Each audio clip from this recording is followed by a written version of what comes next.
Boa noite, tudo bem?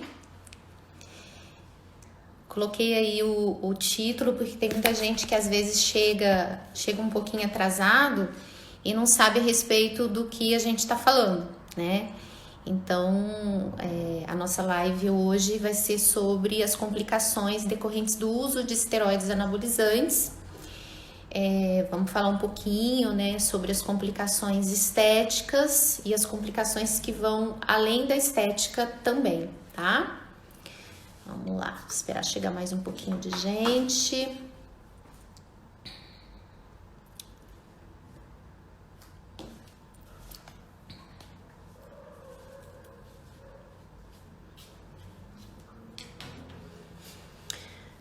Bom, pessoal, vamos começar? É o seguinte, antes de mais nada, eu quero deixar aqui colocado para vocês que cerca aí de mais ou menos 93 a 94% das pessoas que fazem uso de esteroides anabolizantes acabam tendo algum tipo de complicação, tá? Então não é incomum a gente encontrar complicações decorrentes do uso dos esteroides anabolizantes, tá? Então, eu acho que é muito importante, então, a gente falar sobre essas complicações, porque são coisas muito comuns. Raramente você vai pegar uma pessoa que faz o uso. Quando eu falo uso, a gente não tá falando daquele uso de dose curta, de pouco tempo, não. A gente está falando aí de pacientes que realmente usam doses muito altas, né, de esteroides anabolizantes. Então, eu quero deixar bem claro que quando a gente fala nesses colaterais, por exemplo, quando eu for falar de coração, quando eu for falar de coagulação, são usos abusivos, né? Doses altas e tempo longo de uso também, tá bom? Então, vamos lá. Deixa eu ver quem mais entrou aí. Boa noite, boa noite. Boa noite, boa noite, boa noite. Tem uma galerinha que tá sempre aqui vendo minhas lives, né? Eu já tô começando a ficar íntima de vocês. Muito bom. Vamos lá. Eu acho que, assim, a primeira complicação... Vamos falar um pouco das complicações estéticas, né? Que são complicações que, teoricamente, elas não vão trazer consequências para a saúde de vocês, mas que vão afetar, de repente, a parte psicológica, a autoestima. Então, vamos começar falando de uma coisa muito comum, que é a acne. Ó, tem pessoal lá de Portugal vendo a nossa live, que legal, muito bom. Ó, da Angola também. Muito massa, gente. Sejam bem-vindos.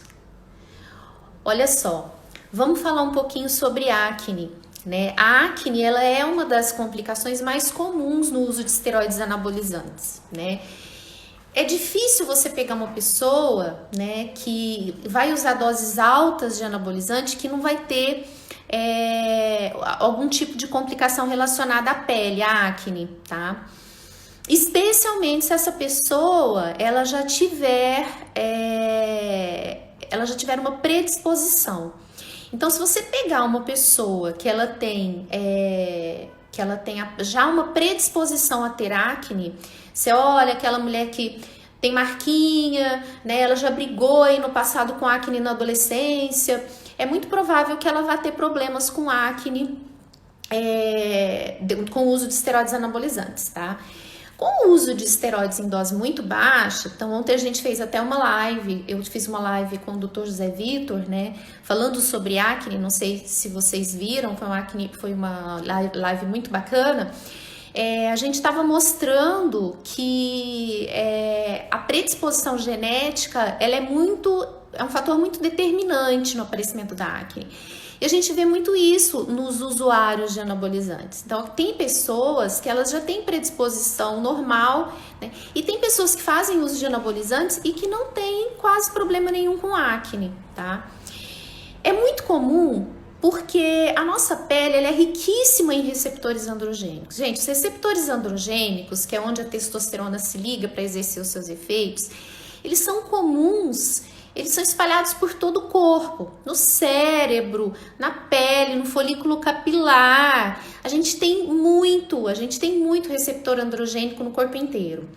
Então, qualquer substância, qualquer hormônio que se ligue ao receptor androgênico vai causar efeitos androgênicos naquele local. Então, quando eu falei de oxandrolona, muita gente falou assim, ué, Paula, mas se a oxandrolona não se converte em DHT, por que ela causa acne? Porque ela é um derivado de testosterona e ela se liga ao receptor androgênico na pele. E a gente sabe que a testosterona, o que ela faz com as glândulas sebáceas da pele? Ela hipertrofia. Da mesma forma que ela hipertrofia seu músculo, ela hipertrofia também as suas glândulas sebáceas. Ela aumenta a produção de sebo. Né? E aumentando a produção de sebo, ela vai favorecer o aumento da acne, né? O alimento do propionobactério. Ela aumenta a hiperqueratinização, que é um fator determinante para o aparecimento da acne, né? Ela vai aumentar os sebócitos, a produção de sebo, e obviamente que ela vai aumentar a acne, não tem por que não. E isso qualquer esteroide anabolizante, inclusive oxandrolona, tá bom? Então a acne é muito comum, tá? Muito comum. Eu tô vendo aí uma galera falando que já teve experiência com acne, né? Quem aí já usou anabolizante e nunca teve nenhum episódio de acne? Tem alguém aí que a pele ficou intacta, que não teve nada? Quem tiver, levanta a mão aí, porque é muito comum, muito comum. Tanto em homens como em mulheres. A gente percebe que a mulher é um pouco mais sensível, porque a mulher ela acaba sendo menos acostumada, né, com uma quantidade maior de testosterona. Então, na mulher, a gente acaba vendo que o impacto, né, é muito grande. E a acne, ela vem muito nessa região aqui, mentoniana, né, na região da mandíbula, vem muito aqui na região do tórax, na região das costas, é muito comum, né? Então, acontece com muita frequência. O que às vezes é feito para melhorar a acne, os tratamentos são os mesmos tratamentos que a gente usa para acne, por exemplo, da mulher adulta, para tratar a acne convencional. Tá? Se a gente puder controlar isso com produtos tópicos, melhor, muito melhor, né? Porque os produtos tópicos acabam não interferindo muito no que você vai fazer, no que você quer aí conseguir com o ciclo de esteroide. Mas muitas vezes é necessário a gente fazer intervenções por via oral, tá? Tá vendo? Ó, nas costas é muito comum, tá vendo? Ó, pessoas com dosagem muito baixa, que teve muita acne, e a gente vê muito isso em mulher, viu, gente? Às vezes a pessoa fala, nossa, mas você tá tomando 5 miligramas de oxandrolona, mas é uma dose muito baixa. A gente vê muita mulher desenvolver acne com 5 miligramas de oxandrolona, tá? Então tem que tomar muito cuidado, tá bom? Então, a espironolactona, ela pode ser usada, só que a gente não pode esquecer que a espironolactona, ela acaba inibindo um pouco o receptor androgênico, né? Ela inibe a conversão da testosterona em DHT, mas ela também inibe receptor de testo. Então, acaba que você pode reduzir um pouco o efeito aí do esteroide anabolizante, tá bom? O que é feito com frequência é o uso de produtos tópicos, né? A gente pode usar Dapaleno, você pode usar peróxido de benzoíla, você pode tentar... Se a acne for leve, com produtos tópicos você consegue resolver, né? Mas se for uma acne daquela ferrada mesmo... aí você tem que usar produtos por via oral. E uma coisa muito interessante nos anabolizantes é que a acne ela pode continuar mesmo depois da parada do anabolizante.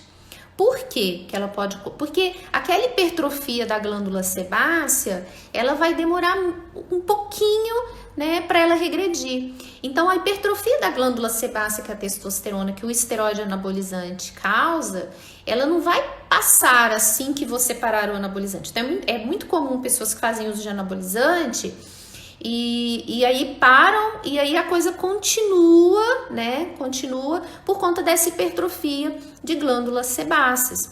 A gente não pode esquecer também que depois de um ciclo de esteroide é muito comum você ter aumento de cortisol. E o cortisol, ele é um fator desencadeador de acne também, tá? Por quê? Porque o cortisol, ele pode aumentar a conversão do sulfato de DEA local em formas mais potentes de andrógenos, como testosterona e dihidrotestosterona.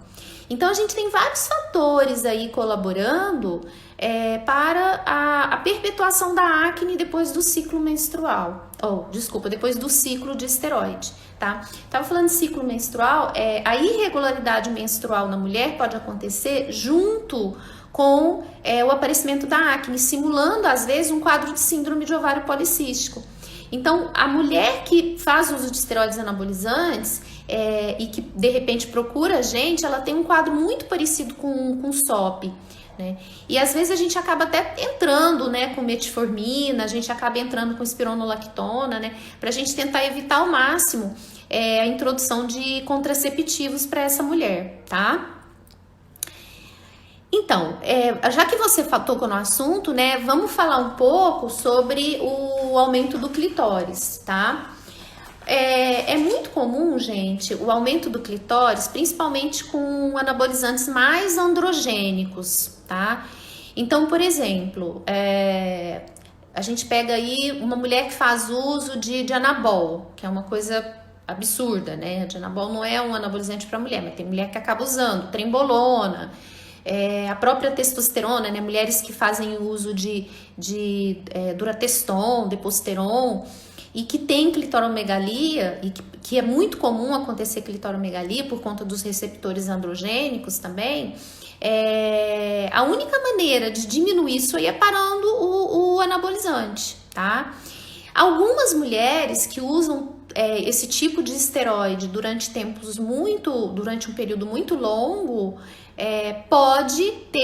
pode não ter uma reversão e ter que ser submetida a uma clitoroplastia, né, uma cirurgia de clitóris. Mas em geral, né, quando a clitoromegalia acontece só durante um ciclo, e esse ciclo ele é suspenso, isso acaba sendo reversível também, tá bom?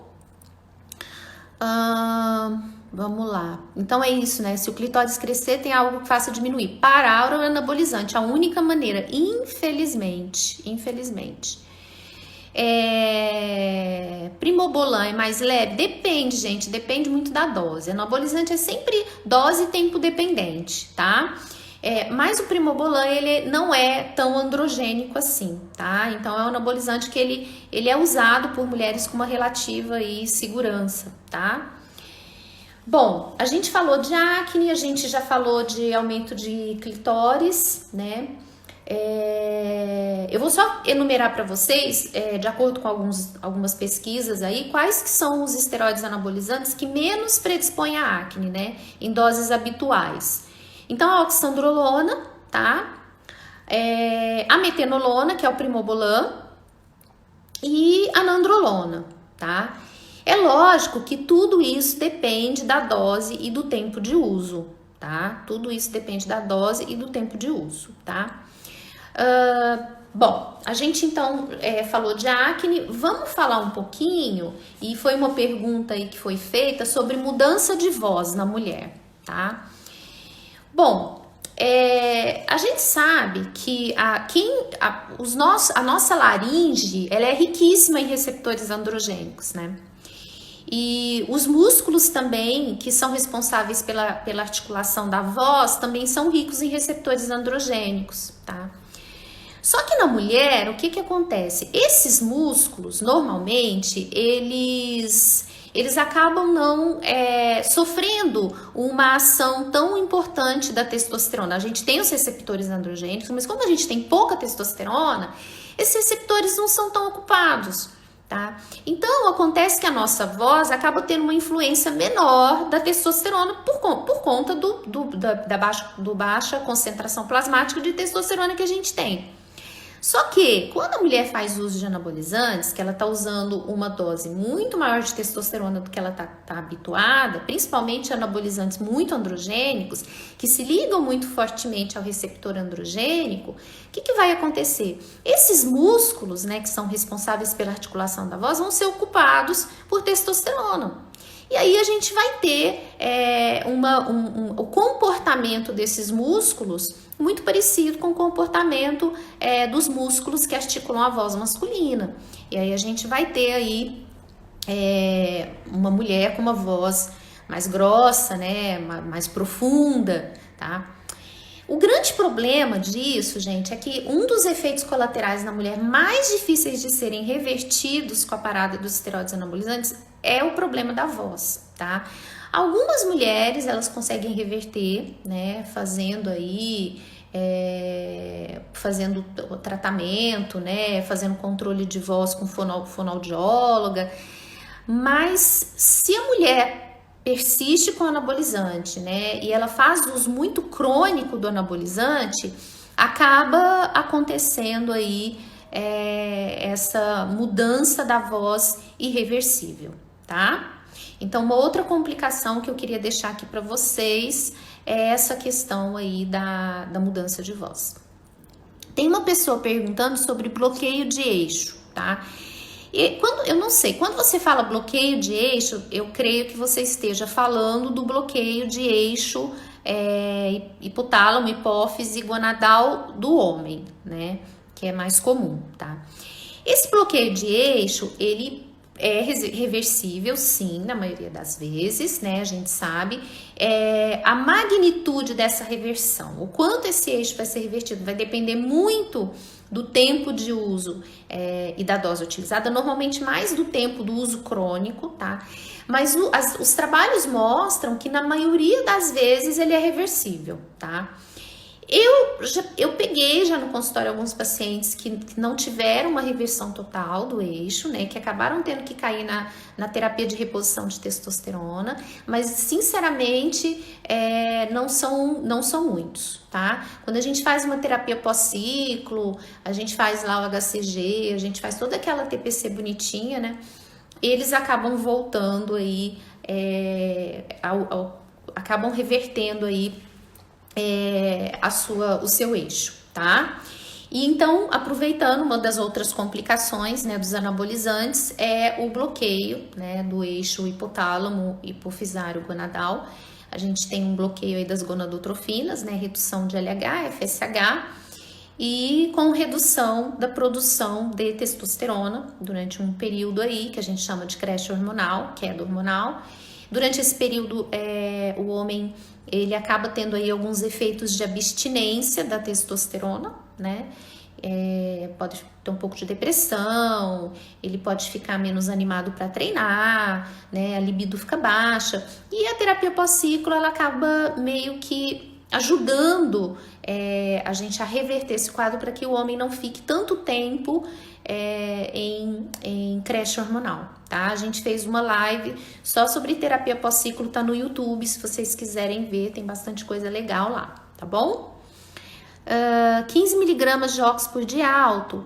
Então, em mulher e em homem, a gente sabe que acima de 15 miligramas por dia, a gente já acaba tendo aí uma certa inibição de eixo. Então, de 15 a 20 miligramas de oxandrolona em homens, a gente já começa a ter redução de testosterona, e em mulher é uma dose que, na minha experiência prática, é extremamente androgênica, tá bom? Passaran, ligandrol. Amor, só toma cuidado com o ligandrol, porque eu falei, né, uma vez aí, quando eu tava falando de SARMs, ele pode zoar um pouquinho o perfil lipídico, né? Então tem que tomar um pouquinho de cuidado com HDL, com LDL, tá?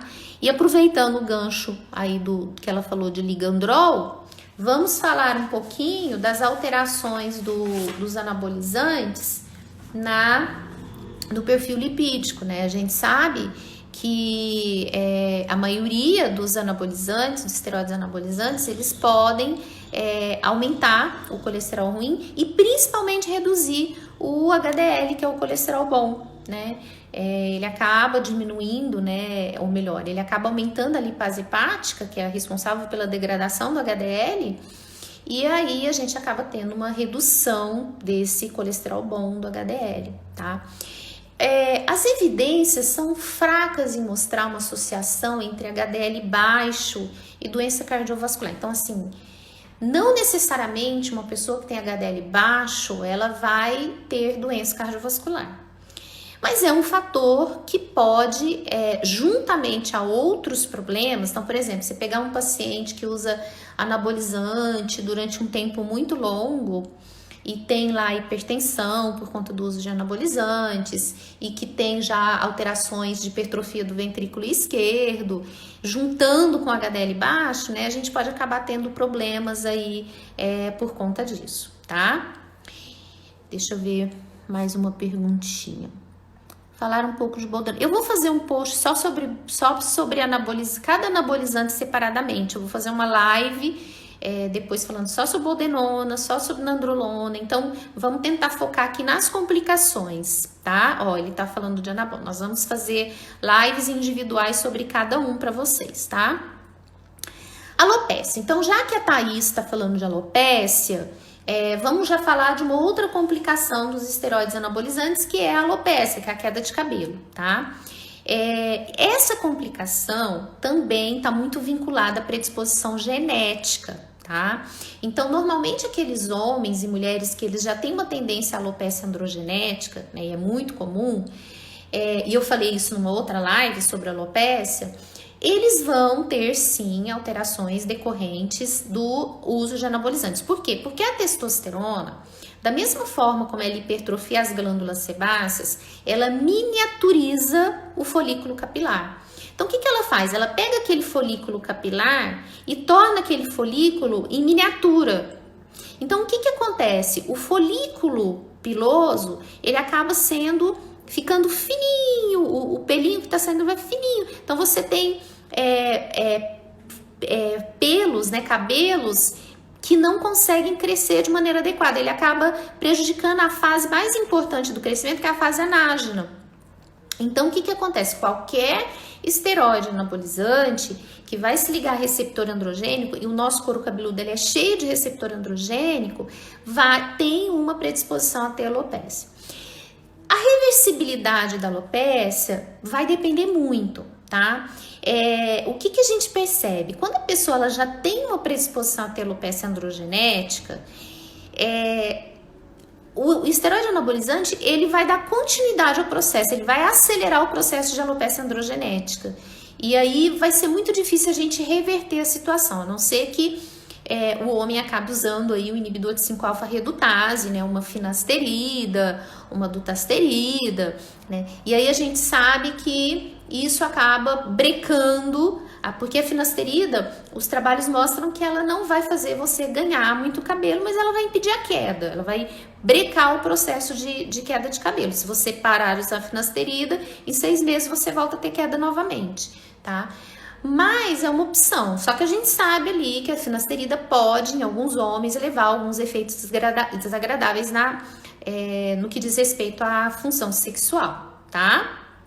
Então, queda de cabelo em homens e mulheres, principalmente aqueles que já têm tendência a ter alopecia androgenética, é um efeito colateral dos esteroides anabolizantes com muita frequência. E é um pouquinho diferente a maneira como a queda de cabelo acontece no homem e na mulher.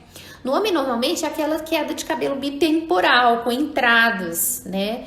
Na mulher, a queda de cabelo é um pouco mais global, é mais um eflúvio mesmo. Ela acaba tendo uma queda global, não tão localizada como no homem, entrada aqui na região parietal, tá? Mas homens que têm tendência aí a terem queda de cabelo, a ficarem carecas aí, o esteroide anabolizante, ele vai acabar piorando o processo. Então, é aconselhável que, se você realmente quiser fazer o uso, né, que você se proteja aí de alguma forma, usando o minoxidil, fazendo algum tratamento tópico, né, se você tem uma DHT alta, fazendo inibidores de 5-alfa-redutase que podem ser, de repente, inicialmente naturais. Então, tem que tomar cuidado com isso sim, tá bom? Deixa eu ver outra perguntinha aqui, aproveitando. Estou com hiperprolactinemia por conta de um tumor benigno na hipófise. Posso tomar oxi?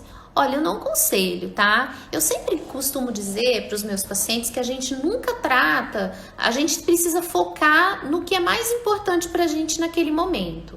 Então, nesse momento, o mais importante é você tratar seu problema hormonal, que é a hiperprolactinemia. A gente não pode esquecer também que a hiperprolactinemia, né, se você tiver alguma tendência a ter acne, a hiperprolactinemia, ela piora o problema de acne, né? Porque a gente tem vários receptores em suprarrenal para prolactina. E a hiperprolactina, quando você tem hiperprolactinemia, você pode ter ligação da prolactina a esses receptores na suprarrenal, piorando processos de acne e piorando efeitos colaterais aí dos esteroides anabolizantes. Então, eu realmente trataria primeiro a sua hiperprolactinemia, tá bom? Vamos lá. Deixa eu ver, então nós falamos já de acne, nós falamos de alopécia, de queda de cabelo, nós falamos sobre clitoromegalia, aumento do clitóris. Uma outra complicação, gente, que pode acontecer, e que também foi uma pergunta, é sobre a lesão de tendões, tá? O que acontece, né? Eu dei mais uma pesquisa, porque essa questão do tendão, ela é muito controversa.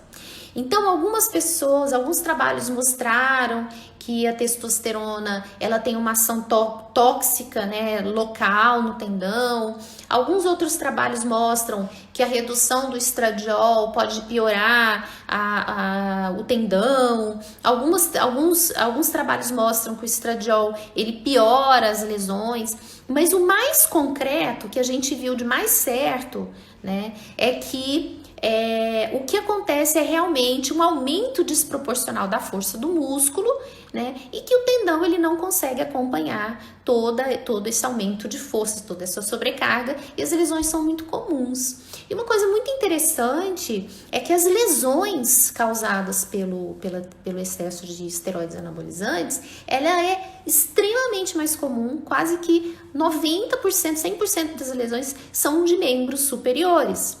Então, eles até falam o seguinte, quando você pegar um paciente muito forte, né, aí tá aí os ortopedistas, muito forte, né, com lesão de tendão de membro superior, né, jovem, você pode suspeitar de uso de esteroides anabolizantes, porque é muito comum.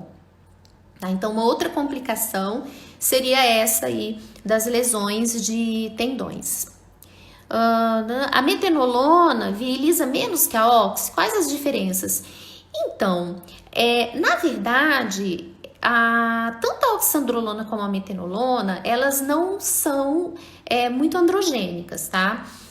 Então, elas não são drogas que virilizam muito, tá? Só que o que vai acontecer? Vai depender muito da dose. Então, por exemplo, se você usar 20 miligramas por dia, né, de metenolona, e você usar 50 miligramas por dia de oxandrolona, a oxandrolona vai acabar virilizando mais do que a metenolona, tá? E a metenolona, se você usar uma dose muito alta, ela vai acabar virilizando mais, tá? Então, assim, não tem como a gente falar, né? São duas drogas que são pouco androgênicas e que até, inclusive, são muito usadas por mulheres, né?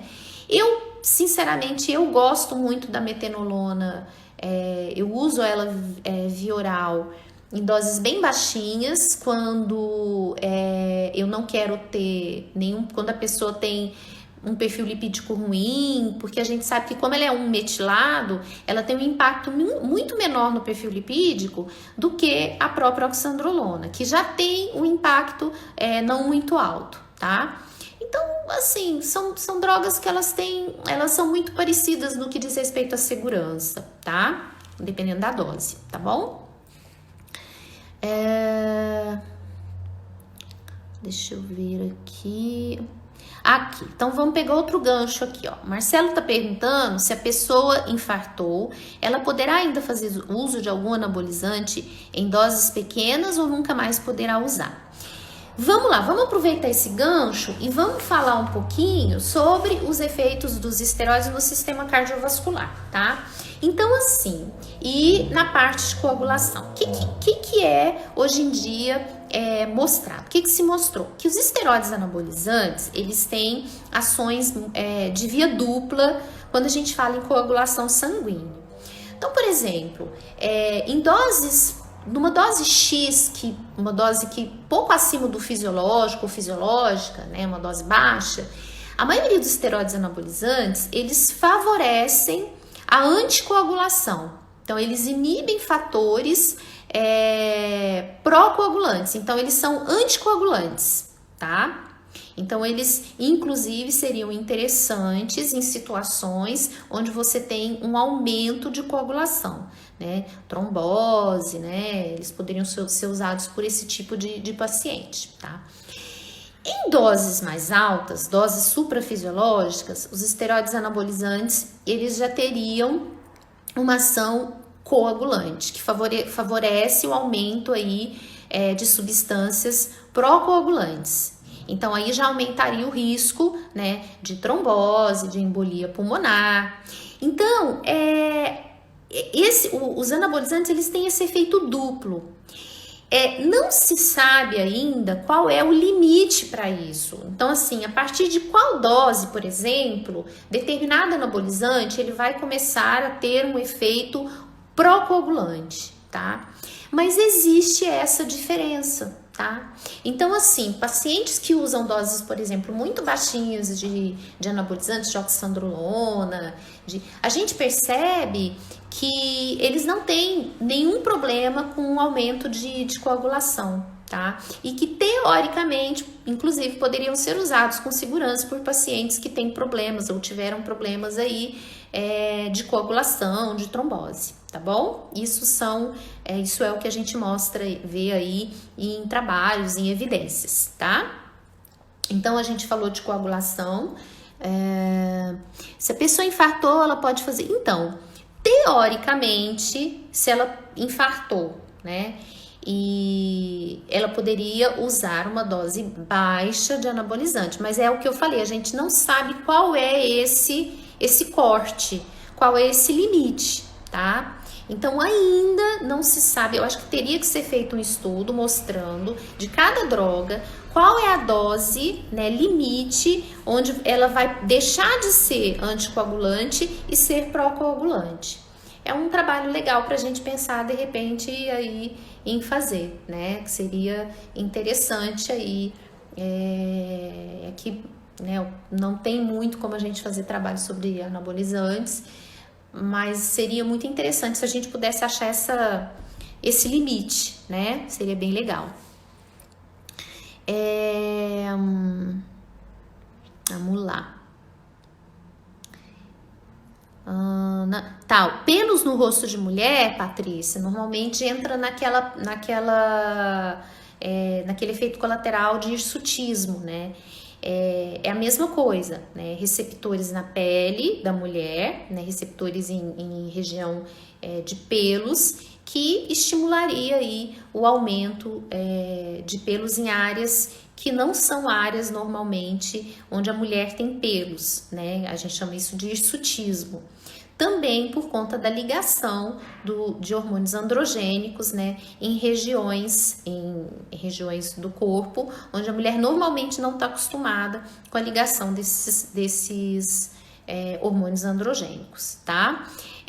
O que pode ser feito aí, no caso, né, é suspender a medicação, não tem como, e na maioria das vezes entrar com inibidores também de 5-alfa-redutase, mas a gente percebe que a resposta do hirsutismo para essas drogas é muito pobre. A maioria das mulheres que tem hirsutismo, que não é uma coisa que eu vejo com muita frequência, elas acabam tendo que apelar mesmo para depilação definitiva, para o laser, tá? Ibutamoren, Ostarine, fazem efeitos de anabolizante, arriscar. Então, gente, são SARMs, né? Eu falei já um pouquinho, a gente vai fazer uma live só sobre SARMs. O Ibutamoren, ele não é um SARM, o Ibutamoren, na verdade, ele é um agonista, né? Ele acaba aumentando o GH, o IGF-1, né? Então, ele é um anabolizante, mas ele não está relacionado a receptor androgênico. O Ostarine, ele já se liga ao receptor androgênico. Os dois são anabolizantes. Quando a gente fala em ser arriscado, Pode ser, né? Principalmente a gente sabe que o Ostarine, eu falei já sobre isso, né? Ele piora o perfil lipídico, ele bloqueia o eixo. Então, de uma certa forma, acaba sendo arriscado se você faz sem orientação médica, sim, tá? Dose para fisiológica de tembolona pode aumentar a dermatite seborreica? Pode, porque aumenta os sebócitos, né? Bom, vamos falar, a gente então já falou de complicação no sistema de coagulação, nós já falamos sobre os efeitos estéticos. Quando a gente fala em sistema cardiovascular, que é o que a gente mais teme quando a gente fala em anabolizante, porque é o que eu falo sempre, né? Dificilmente você vai ver um usuário de esteroide anabolizante morrer de problema hepático ou morrer por conta da acne, mas você vai ver, né, as mortes aí que foram associadas a esteroides anabolizantes, a maioria foi por problema cardiovascular, tá? Porque a gente sabe que o abuso, né, os pacientes que usam esteroides anabolizantes de longa data, em doses mais altas, né, aqueles que fazem blast cruise, né, que usam doses estão sempre usando esteroides anabolizantes em níveis suprafisiológicos, eles acabam desenvolvendo a longo prazo, principalmente se eles tiverem uma certa predisposição, uma hipertrofia ventricular, né?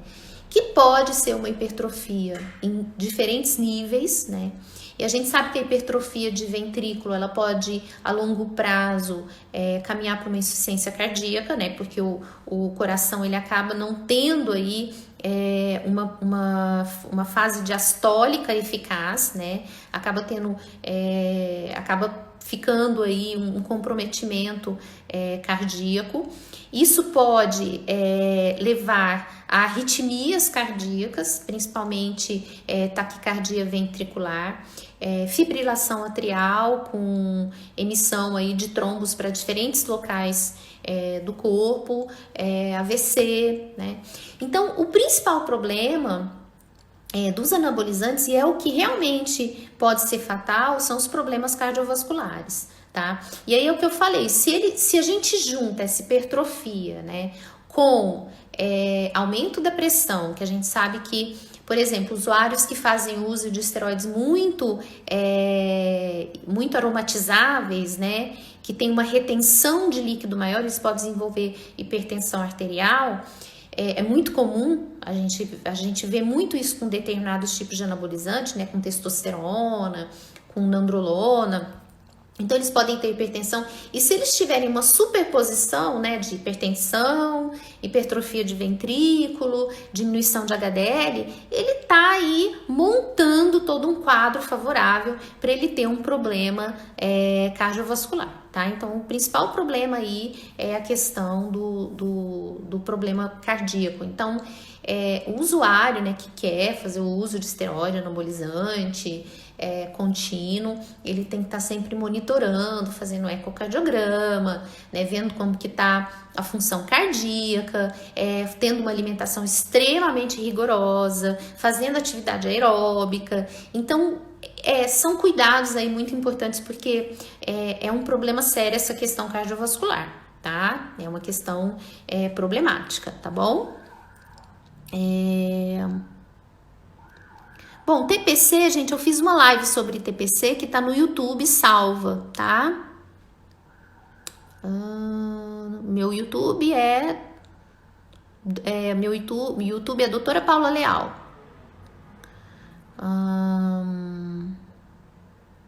Ostarina influencia o eixo, sim.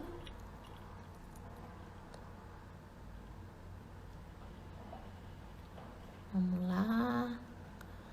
Associação de oxandrolona com estanozolol. Gente, eu falei sobre isso na live de oxandrolona. Não vejo muito sentido em associar 2,17-alquilados, que são extremamente metabolizados pelo fígado, tá? Foi até bom você tocar nesse assunto, porque aí a gente aproveita e a gente já fala sobre as reflexões no fígado dos esteroides anabolizantes, tá? Então, o que acontece? Os esteroides anabolizantes, principalmente aqueles 17-alquilados, o que são os 17-alquilados? São aqueles esteroides que eles têm uma 17-alquilação, eles têm um radical que vai permitir que ele não sofra metabolização hepática e né, passe intacto aí pelo fígado para exercer aí as suas funções. Só que tem um grande problema: a partir do momento que ele passa intacto pelo fígado, ele é uma substância mais ativa e ele vai se ligar a receptores no fígado.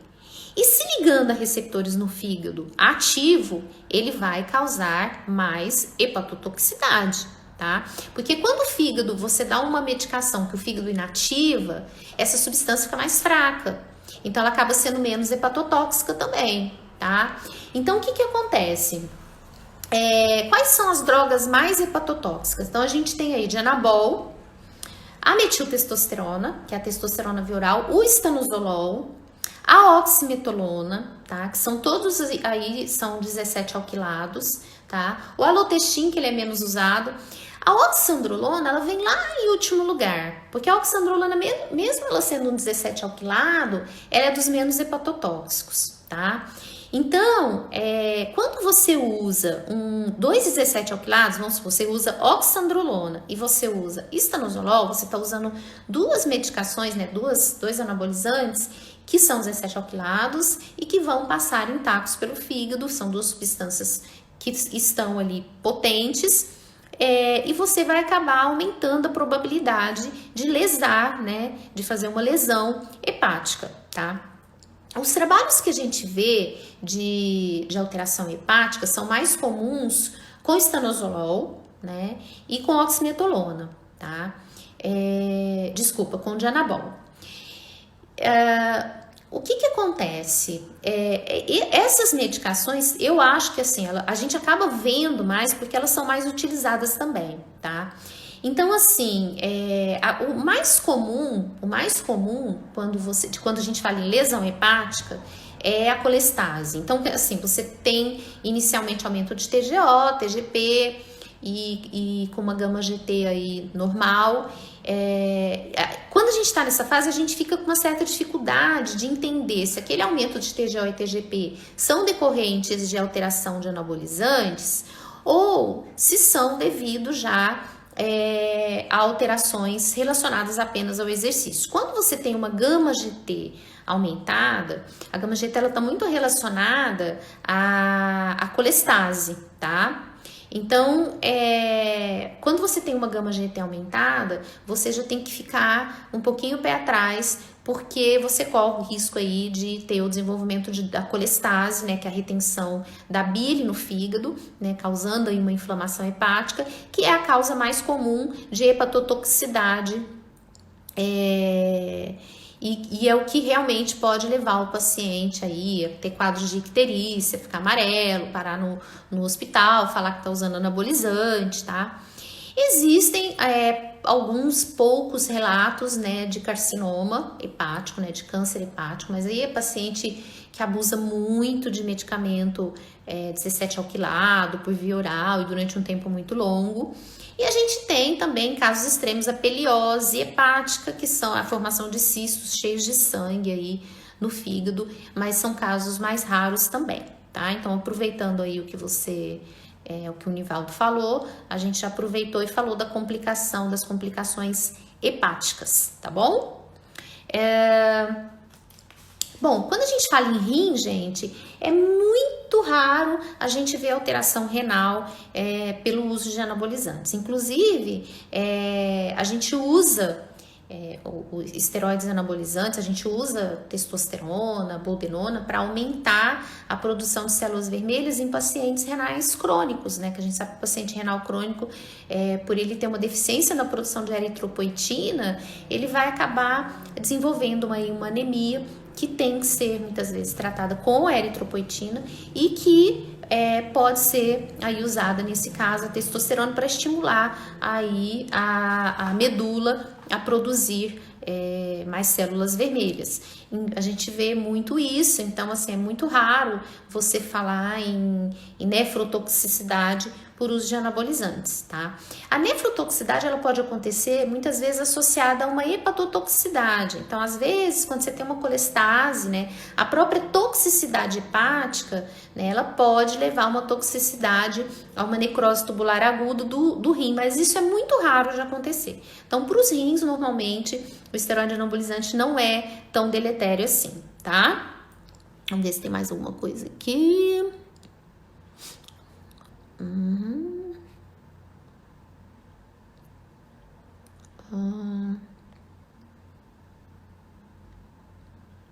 Anabolizantes e anticoncepcionais.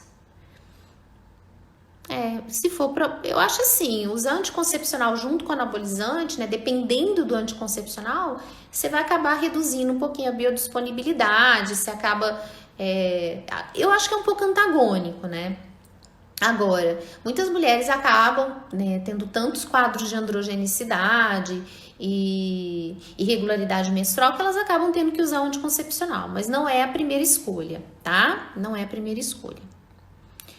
Oxandrolona em doses fisiológicas, hipertensão arterial. Muito difícil acontecer. A gente vê muito caso de hipertensão com anabolizantes que aromatizam mais. Os anabolizantes que aromatizam mais são aqueles mais derivados de testosterona. Os derivados de hidrotestosterona, normalmente, eles não causam retenção, tá bom? Muito difícil.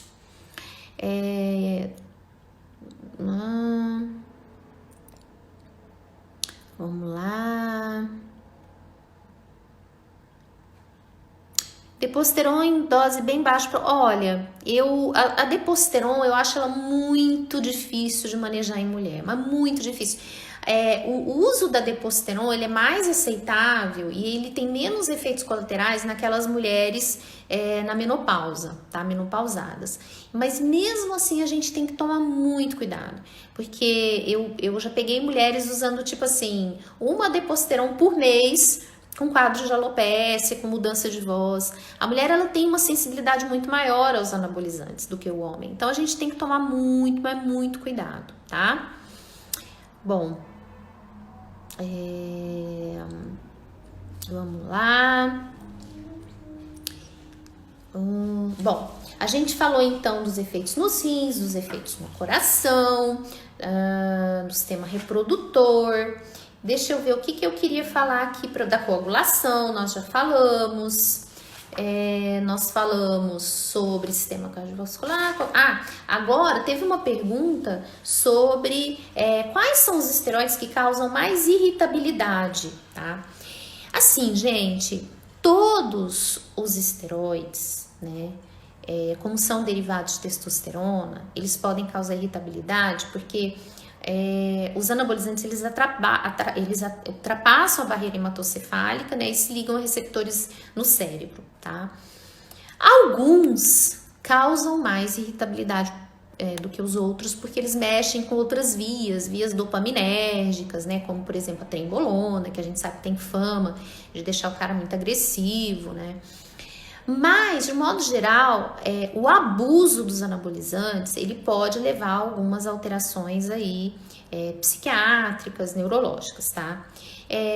As psiquiátricas vão acontecer muito mais na fase de abstinência, quando eles param o esteroide anabolizante, tá? E durante o uso, né, dependendo aí do nível suprafisiológico, alguns homens podem ficar um pouquinho mais irritados, mais agressivos, mais corajosos, né? Agora, uma coisa que eu gostaria de frisar para vocês, e que tem muito trabalho já publicado, feito, é sobre a influência, né, dos esteroides anabolizantes no cérebro. Tá? Então, eles têm mostrado que os esteroides anabolizantes usados de maneira abusiva, de maneira crônica, em níveis suprafisiológicos, eles podem alterar o córtex cerebral. Então, eles podem levar a alterações de diminuição, né, da afinamento lá do córtex cerebral, tá? E também aumento aí do núcleo accumbens e da amígdala, que são coisas que já são frequentes, que são vistas também em pacientes que têm dependência química e de outras drogas. Então, é muito parecido, às vezes, as alterações do uso de esteroides anabolizantes abusivo com pacientes que fazem uso aí de outros tipos de drogas, tá? De adição, né? Então, essa mudança aí no córtex cerebral pode levar a alguns problemas, né, cognitivos, alguns problemas, inclusive, aí futuramente, né, na parte intelectual. Então, tem que tomar muito cuidado mesmo com o abuso e ficar sempre atento aí a essas alterações, tá? A gente sabe também que tem alguns trabalhos mostrando que o uso abusivo de esteroides anabolizantes pode levar a apoptose de células neuronais, morte de células neuronais. Então, assim, é só um alerta, tá? Eu sei que quem usa não gosta de ficar escutando, né, essas coisas, porque é chato a gente ouvir. Porque é bem diferente, sabe, gente? A terapia de reposição de testosterona, ela melhora muito cognição, ela melhora déficit cognitivo, ela melhora raciocínio. Só que nós não estamos falando de reposição, nós estamos falando de doses muito acima do normal.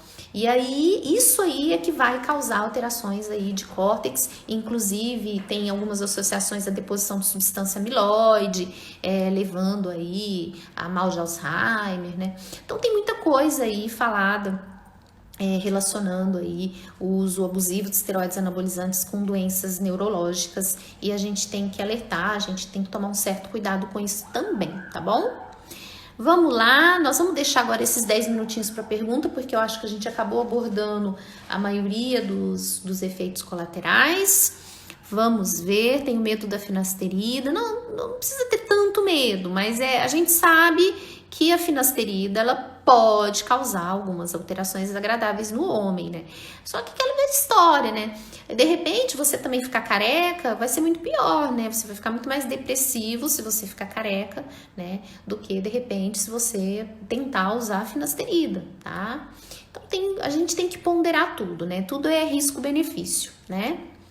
Finasterida na mulher não tem muitos trabalhos, tá? Os usos são off-label, são usos experimentais. Os médicos que prescrevem, eles prescrevem off-label mesmo, mas não existem trabalhos confirmando aí a sua eficácia, tá?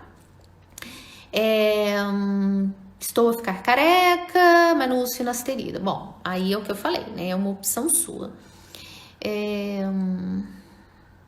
Quanto maior o tempo de utilização, mais difícil recuperar o eixo? Sim, sim. Minoxidil é muito bom, também gosto. Perda de libido e ganho de gordura pode acontecer depois do uso de esteroides anabolizantes.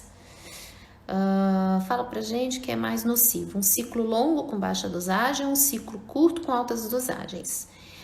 Olha, é difícil falar, mas eu acho que depende do que você chama de baixa dosagem, tá? Se baixa dosagem para você for 200 miligramas por semana, por exemplo, de Deposteron, né? Aí o longo prazo vai acabar trazendo consequências. Isso sim, se você levar os níveis, né, a sua testosterona a níveis suprafisiológicos. Por exemplo, você pega um cara que ele já tem uma testo de 800, né, e ele usa Deposteron para levar isso a níveis mais suprafisiológicos, né. Então essa coisa de baixa dose é muito relativa, tá? Como evitar a ginecomastia durante o ciclo com testosterona, tá? Então, normalmente a gente, se você já tiver uma predisposição, né, você vai fazer o uso aí de tamoxifeno, só que assim, a gente não aconselha o uso se você não tem nada, você vai usar se você tiver alguma alteração, tá? Tanto mulher quanto homem pode ter perda de libido com os prolongados. Olha, normalmente, eu falei isso também numa live, a mulher, normalmente, ela tem aumento da libido, tá? O homem, com uso prolongado, se ele não cuidar aí dos outros parâmetros, né, ou se ele tiver uma inibição muito grande do eixo, ou um desbalanço, né, de testosterona e estradiol, ou um aumento de prolactina, aí ele vai poder ter a redução de libido intraciclo, sim, tá? TRT chega. Infelizmente, alguns homens que fazem terapia de reposição de testosterona, eles têm aumento de hematócrito e que muitas vezes acabam obrigando a gente a interromper a TRT, ou mudar a maneira da TRT, ou reduzir a dose, né? Principalmente se esse hematócrito ultrapassar 55 aí, por cento, tá? Bom, gente, a minha live de TPC, ela tá salva no YouTube, tá? É só entrar lá e clicar Doutora Paula Leal TPC. Não falamos de ginecomastia. Falei sim. Eu falei que a ginecomastia, ela pode acontecer por conta do desequilíbrio estradiol, testosterona, tá? Existem algumas drogas que levam mais a ginecomastia do que outras, tá? Mas ginecomastia é sim um efeito colateral bem lembrado, tá? Em mulheres é o contrário, a mulher pode ter uma atrofia de glândula mamária, né? Com deposição de tecido fibrótico. Então, são manifestações diferentes aí entre homem e mulher, tá? Aumento de hematócrito. Sim, acontece, é um dos efeitos colaterais, e é um dos efeitos colaterais que pode levar a interrupção, né? E que pode levar a aumento de pressão, pode levar a uma tendência maior a fazer tromboembolismo, tá? Os tendões eu falei. Vamos ver se tem mais. Tá acabando o nosso tempo. TRT pode aumentar hematócrito, sim. Gestrinona e acne, sim, já falei, é muito comum. O tratamento é aquele que eu falei. Gente, no Insta lá do Dr. José Vitor tem uma live, eu acho que ainda tá lá. É uma live que a gente fez sobre acne da mulher adulta, muito legal, com todo o tratamento, tá? Mas se vocês não encontrarem, vocês me falem, a gente pode fazer uma live só sobre acne pra vocês, bem legal.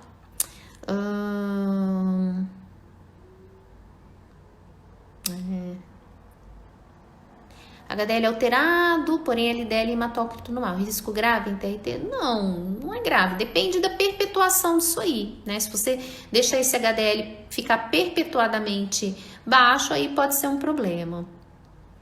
Bom, vamos lá, estamos acabando.